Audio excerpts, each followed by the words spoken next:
Hi, నా పేరు సత్య. అమ్ని fertility and ఆండ్రాలజీలో ఎంబ్రియాలజిస్ట్గా work చేస్తున్నాను. ఈరోజు నేను మీకు ఈడీ అంటే ఎంబ్రియో డొనేషన్ గురించి చెప్తాను. ఎంబ్రియో డొనేషన్ అంటే ఒక ఉమెన్లో ఊసైట్ క్వాలిటీ బాగాలేదు and she not able to produce oocytes బాగాలేదు, కానీ యూట్రస్ వూంబ్ ఉంది టు క్యారీ అ బేబీ.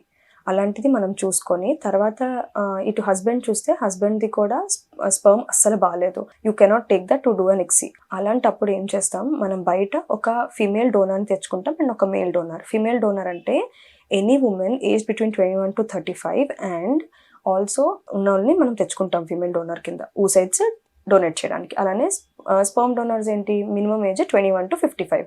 అలాంటి వాళ్ళు మనం స్పర్మ్ డొనేట్ చేయొచ్చు. సో ఏ రోజైతే మనం ఎక్సీ ప్రొసీజర్ చేద్దాం అనుకుంటున్నామో అప్పుడు డోనర్కి స్టిమ్యులేషన్స్ అన్నీ అయిన తర్వాత మనం డోనర్ యొక్క ఊసైట్స్ తీసుకుంటాం.